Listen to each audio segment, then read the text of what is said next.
The MBNS news team has gotten bigger in the last year, with 2 new members, Easton Palmer and Riley Spindler.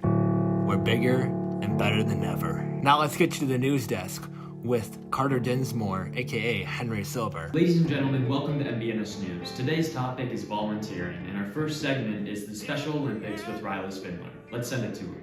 Ladies and gentlemen, the Special Olympics for 2026 are around the corner. And they need your help for them to be successful. They need everyone from scorekeepers, people help the athletes navigate the facilities, because even us sighted people can get lost sometimes. To administration, because if you don't have it, it just falls apart. The Special Olympics website says volunteers are the backbone of the success. Ladies and gentlemen, I am a blind person myself, full disclosure, and I have thought about the Special Olympics, but even I could not keep up with those athletes. Let's send it back to the news desk. Thank you, Riley, for that take on the Special Olympics. We're going to be sending it over to William Barnaby, who is going to give us a good reason of why you should have volunteering on your resume.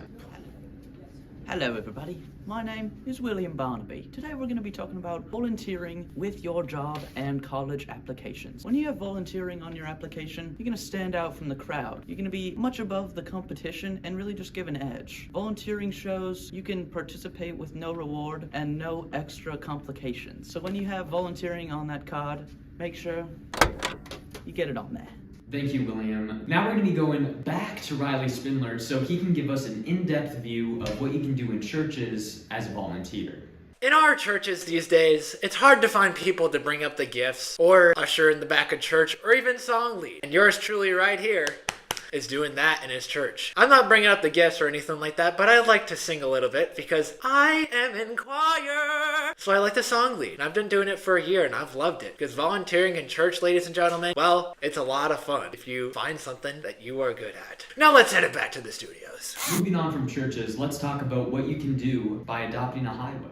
Good morning, everyone. My name is Jamie Ottawa. Today we're going to be talking about how to adopt a highway and how it works. Local organizations, businesses, or churches adopt a stretch of highway and commit to cleaning, picking up trash, and maintaining that stretch of highway at least twice a year. How it benefits the state. The program brings people together as they're cleaning these ditches, and it also strengthens their social network. As well as socially, it helps save the city's tax money with having people volunteering and not getting paid, rather than paying city employees to clean up simple things that we all can do. Hello, ladies and gentlemen. It is me, Jamie Ottawa. We are here by an Adopt a Highway sign in the wild. Somebody better get this, or your boys are gonna buy it for you. Thank you. Thank you for giving us a little review on how you can adopt a highway. On this episode of MBNS News, we got a special interview with Chip Rankin about volunteering. Let's hear it.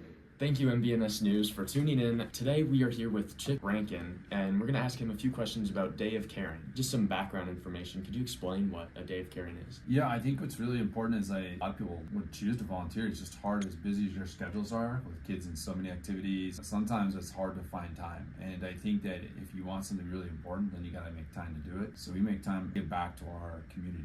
And I think it's really important that they're in help. They even stayed past way past 3:30, and most people we only do like 4 or 5 hours, and these kids were still there and they weren't going to leave. And just how excited they were to do that. And I think it's really important to show people in our community how wonderful our Laker students are. And every year I'm just more amazed in how proud I am of everybody.